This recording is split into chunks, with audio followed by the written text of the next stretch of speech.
안녕하세요. 이하나입니다. 국내 수입차 점유율 1위 벤츠입니다. 그런데 벤츠가 최근에 역대 최대 규모의 과징금 700억을 맞았거든요. 대체 어떤 일이 있었는지, 그리고 왜 이렇게 잠잠한지 저와 함께 알아보겠습니다. 지난 6일 환경부에서는 벤츠, 한국 닛산, 포르쉐 코리아가 국내에서 판매한 경유 차량 14종 총 4만 381대에 대해서 배출가스 불법 조작을 했다는 사실을 밝힙니다. 그리고 이에 따라서 인증 취소, 결함 시정 명령, 과징금 부과와 함께 검찰에 형사 고발까지 한다고 했는데요. 지금까지 환경부가 배출가스 불법 조작과 관련해 부과한 과징금 가운데 이번 게 가장 액수가 큽니다.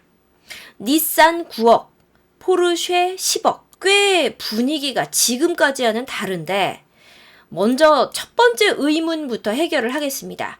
대체 뭐가 불법이었고 어떤 계기로 이게 드러난 거냐면 환경부가 적발한 배출가스 저감 장치 조작 차량은 벤츠, 닛산, 포르쉐, 경유차 14가지 종류인데요. 벤츠가 특히나 배출가스 조작으로 국내에서 적발된 게 이번이 처음입니다. 벤츠 경유차의 불법 조작 의혹은 2018년 6월 독일에서 먼저 제기가 됐습니다.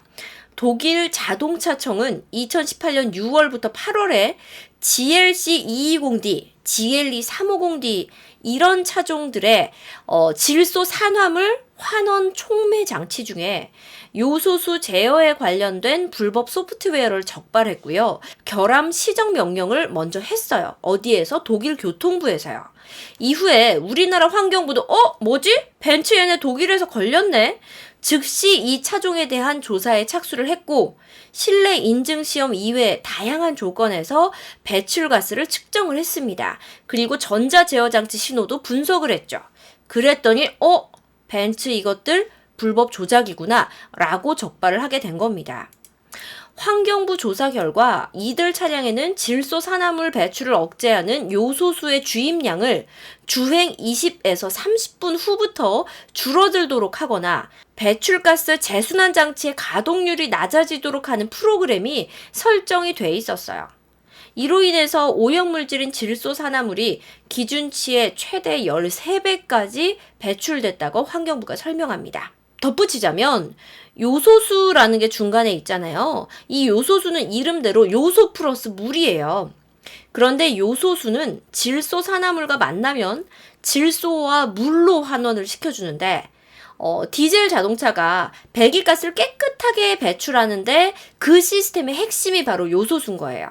벤츠의 유로6 경유차 12종은 차량 주행 시작 후에 운행 시간이 그리고 운행 기간이 증가하면서 이 질소산화물 환원 촉매, 요소수 사용량을 감소시키거나 배출가스 재순환 장치 가동률을 저감하는 방식의 조작으로 주행 시 배출되는 질소산화물이 실내 인증 기준보다 13배 이상 증가하는 것으로 나타났다고 합니다.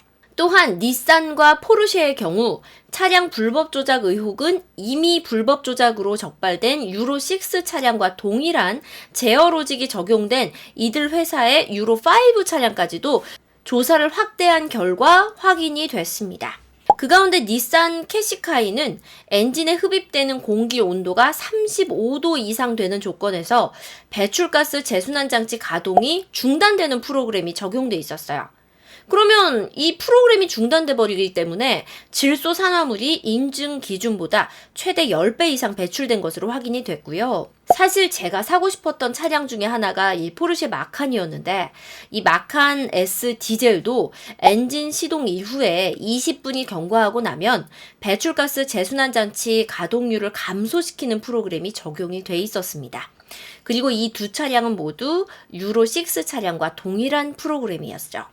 그러니까 각 자동차 회사에서 이 배출가스 재순환 장치 가동률을 감소시키는 프로그램이 적용이 돼 있다 보니까 환경 기준치를 넘어서는 거죠.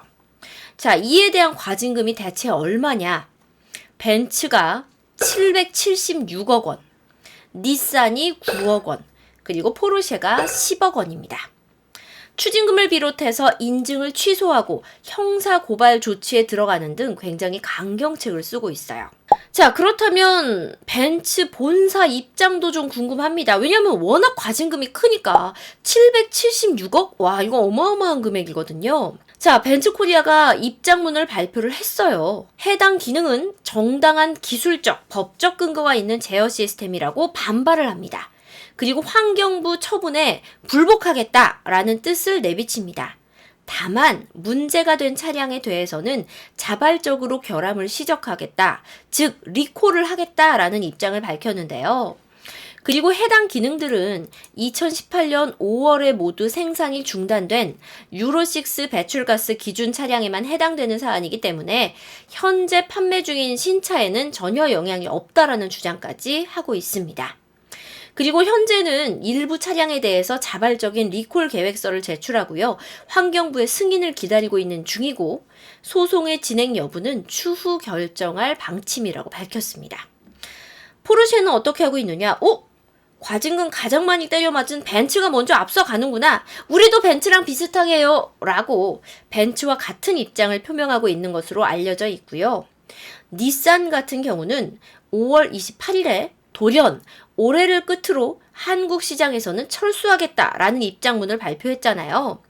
이게 사실 많은 분들이 노저펜에 이른 결과라고만 생각하고 있지만 사실 이번 과징금도 결코 무관하지는 않습니다. 한국 닛산은 철수는 철수고 환경부로부터 과징금 9억을 받은 건 사실이거든요. 현재 이와 관련해서 환경부와 계속된 논의를 진행하고 있다고 합니다. 과징금을 안 낸다면 어떻게 될까?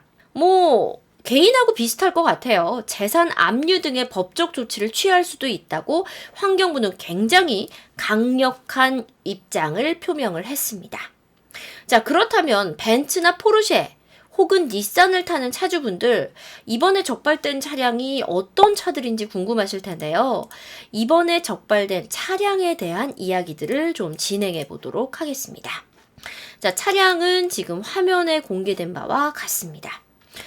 벤츠가 가장 많고요. 닛산은 캐시카이, 포르쉐는 마칸 S 디젤 차량입니다.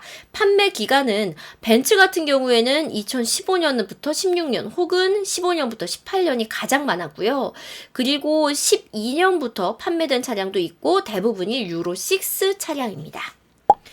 자, 그렇다면 이에 해당되는 차들 어떤 조치를 받게 되는지도 궁금하실 텐데요. 결함 시정 명령에 따라서 세계 회사는 45일 이내에 환경부에 먼저 계획서를 제출해야 돼요. 이런 결함 등을 니네가 어떻게 시정을 할 것이냐. 결함 시정 계획서를 제출한 뒤에 환경부의 승인을 받아야 합니다. 그리고 환경부가 계획서를 승인하게 되면 해당 차량 소유주에게 안내가 가게 되죠. 우리는 이걸 이미 한번 겪은 적이 있어요. 폭스바겐이라던가 BMW 사태 때 한번 겪은 적이 있잖아요. 비슷한 과정일 거라고 예상이 됩니다. 자, 벤츠의 배출가스 불법 조작은 2018년 6월에 독일에서 먼저 확인이 됐었잖아요. 그렇다면 독일에서는 벤츠가 어떤 처벌을 받았는지도 사실 선례도 중요할 텐데요. 독일 같은 경우에는 자국인들이 1조 3천억 원의 범칙금을 부과를 합니다. 어마어마하죠? 1조 3천억 원이요. 그뿐만 아니라 독일 자동차청이라고 하는 곳에서는 또다시 벤츠에 대해서 추가 조사를 해서요. 거기에 따른 과징금도 부과할 예정이래요. 굉장히 엄격하게 그리고 어마어마한 과징금이 벤츠에 부과가 되는 거죠. 자, 그리고 만약 벤츠의 배출가스 조작이 사실로 드러나게 된다면 어느 정도의 파장이 있을 것인가? 사실 코로나 여파에도 불구하고 국내 수입차 시장은 약 26% 성장을 합니다. 고공행진을 이어가고 있어요. 여기에 대해서는 여러 가지 추측이 있습니다. 돈 쓸 곳이 없고 나가기가 힘들고 그리고 대중교통을 이용하기 힘드니까 사람들이 이 모은 돈을 혹은 저금해 놓은 돈을 차에 쓰는 건 아니냐라는 추측도 있고요. 아무튼 간에 국내 수입차 시장은 26%라는 엄청난 성장을 했어요. 이때 벤츠를 비롯한 수입차 회사들의 배출가스 조작 사실이 확인이 되면 뭐 그 파장은 더더욱이나 커지겠죠. 자, 사실상 허가를 받을 때에만 배출가스를 줄였다가 거리에서는 매연을 마음대로 뿌리고 다녔다라고 생각해도 무방한데요. 그동안 국내 수많은 브랜드에 걸쳐서 리콜은 뭐 수시로 진행돼 왔지만 이번 사건 같은 경우에는 배기가스 규제를 피하기 위해서 불법 프로그램을 설치했다는 점에서 오너들의 충격이 큽니다. 예를 들면 이런 거예요. 내 컴퓨터에 내가 모르는 불법 프로그램이 그동안 깔려 있었어. 내 자동차에 내가 모르는 불법 프로그램이 깔려 있었어. 이런 겁니다. 그뿐만이 아닙니다. 이런 조작으로 인해서 실내에 유해 배기가스 배출량이 늘어난 거잖아요. 그렇다면 차량을 이용하는 혹은 차량 주변에 지나다니는 이런 사람들에게도 이 배기가스가 노출이 됐기 때문에 파장이 또 큰 거죠. 이번 적발로 인해서 국내 소비자들이 갖고 있던 벤츠에 대한 이미지도 훼손될 수 있어요. 우리가 흔히 뭐 똥차 가면 벤츠 온다. 이런 벤츠는 국내에서 이미지가 굉장히 신뢰가 높습니다.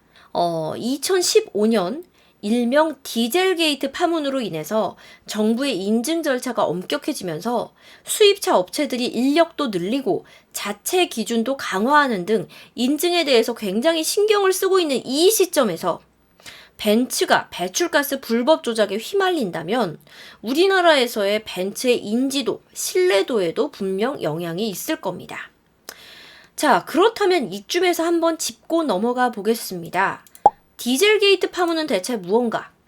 국내에서 배출가스 불법 조작이 적발된 것은 사실 지난 2015년 디젤게이트 파문이 본격적이고요. 그걸 포함해서 이번이 무려 7번째예요. 두 번째도 아니고 세 번째도 아니고 7번째입니다. 벤츠 이전에 최대 과징금은 어디 회사냐? 최대 과징금은 지난 2015년 디젤게이트 당시 문제가 됐던 아우디 폭스바겐입니다. 그 당시 환경부는 티구안을 비롯한 15개 차종 12만 5천 대에 대해서 140억 원의 과징금을 부과했어요. 어마어마한 액수죠. 당시에 아우디 폭스바겐은 2015년 9월에 미국 정부에서 배출가스 조작이다. 디젤 엔진의 배출 재순환 장치 그리고 그 시스템을 조작하는 바람에 그게 미국 정부에 대해서 배상금을 물었었어요. 그리고 그때는 기준치의 40배 이상 발생하게 했던 굉장히 충격적인 사건이었어요.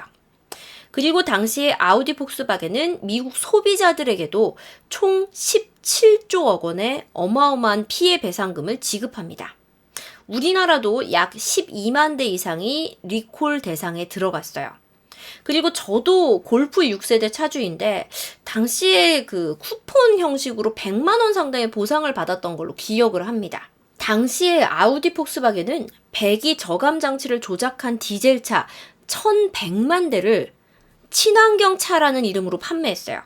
그래서 디젤게이트 파문을 일으켰고요. 지난 2월에 1심에서 벌금 260억 원을 선고받았고요. 이 사건으로 차량 판매가 잠시 중단됐었고 한동안 개점 휴업 상태에 돌입하는 등 경영상 어려움을 겪었습니다. 되게 재밌는 건요. 제가 지금 타고 다니는 골프 6세대 디젤 차량인데 얘도 그 당시에 친환경차 스티커가 붙어 있었거든요. 지금은 어림없습니다. 이게 이런 사건이 있었던 거죠. 자, 그리고 벌써 7번째 디젤 게이트가 열렸어요. 과연 이런 사태를 방지하기 위해서는 대체 어떻게 해야 되는 걸까?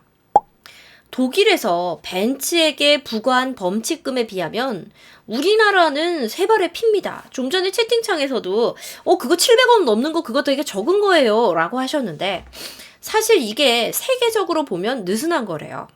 그래서 앞으로는 징벌적인 손해배상 제도라던가 징벌적 과징금, 범칙금 이런 부분도 도입돼야 한다는 게 소비단체나 시민단체의 주장이기도 합니다.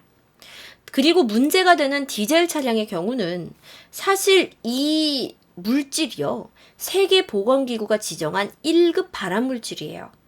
이것 때문에 우리나라 암 발생률이 높아졌다고 해도 글쎄요. 그렇게 무리라고 생각하지 않아요. 그렇게 억지 부리는 거라고 생각하지 않아요.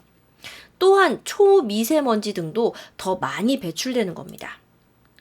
그렇다고 하면 리콜 등의 대상과 더불어서 우리 국민들의 건강을 위협한 책임도 함께 져야 되는 거 아닙니까? 이게 차 산 사람한테만 보상할 게 아니라 그 공기를 마신 사람에게도 분명 책임을 져야 하는 거라고 생각합니다. 그렇기 때문에 790억이라고 하는 과징금을 떠나서 일단 벤츠사에 대한 손해배상이라던가 정신적인 배상, 또 환경에 대한 위해, 은폐, 은닉에 대한 배상, 이런 부분도 지급이 돼야 되지 않나, 고려가 돼야 되지 않나 라고 생각을 하게 됩니다. 물론 이 모든 부분에 대해서는 실제로 벤츠가 위법을 저질렀는지에 대해서 철저하게 조사를 할 필요가 있고요. 벤츠의 해명도 충분히 들어봐야 한다고 생각합니다. 하지만 지금 우리나라의 법제도가 문제가 있어요. 왜 그러냐면 미국 같은 경우에는 집단소송 제도라는 게 있습니다. 한두 사람만 소송을 걸어도 이 차량을 소유한 전체 소유자들에게 손해배상이 미치기 때문에 이 부분이 가능해요. 그런데 우리나라는 어떤 방식이냐면 현재 전체 소비자들이 다 소송을 걸어야만 손해배상을 받을 수가 있어요. 그리고 이에 대한 입증도 각 소비자들이 직접 입증을 해야 됩니다. 또한 징벌적인 손해배상 제도가 우리나라는 도입이 안 돼 있기 때문에 이 부분도 우리나라 법체계를 미리 손봐야 우리나라 국민들이 그리고 소비자들이 손해를 보지 않습니다. 자, 여러분, 이 영상은요, 단순히 벤츠가 벌금을 700억 넘게 때려 맞을 것 같아요. 벤츠가 잘못했어요. 라는 영상이 아닙니다. 수입차 시장은 지난 2015년 아우디 폭스바겐의 디젤 게이트 이후로 상당한 충격을 받았지만 배출가스 조작 사례는 여전히 끊이질 않고 있습니다. 그리고 2020년 벤츠를 비롯한 수입차 조작 사태가 또다시 터진 거죠. 자, 수입차 업체들이 배출가스 저감 장치에 손을 대는 이유는 뭘까요? 전문가들은 수입차 업체들이 연비를 높이기 위해서 손을 대는 게 아닐까라는 의견도 내놓고 있어요. 그리고 예전보다는 과징금 규모가 증가했지만 더 강력한 처벌이 필요하다는 의견도 나오고 있습니다. 여기서 제 개인적인 의견을 덧붙이자면 과징금도 과징금이지만 그 차를 구입하지 않는 사람들에게도 건강에 대한 혹은 환경에 대한 피해 배상 제도가 분명히 존재해야 합니다. 그리고 차량을 개발하는, 차량을 판매하는 업체들의 책임감도 증가해야 합니다. 왜요? 환경은 우리의 것만은 아니잖아요. 그리고 이를 위해서 우리 법제도도 개선돼야 할 부분이 분명 존재한다고 생각합니다. 무엇보다도 벤츠가, 닛산이, 그리고 포르쉐가 무고한 벌금을 내진 않는지 혹은 내야 할 벌금을 안 내는 건 아닌지 이런 과징금에 대한 사실관계도 확인이 필요하겠죠. 자, 오늘 이 하나는요, 조금은 지루하지만 여러분이 꼭 아셔야 할, 그리고 우리가 한 번은 짚고 넘어가야 할 이야기를 좀 꺼냈습니다. 사실 조금은 이상하다는 생각도 들었어요. 아우디 폭스바겐 때는 혹은 BMW 때는 엄청나게 이슈가 됐는데 왜 벤츠 때는 조금 조용할까?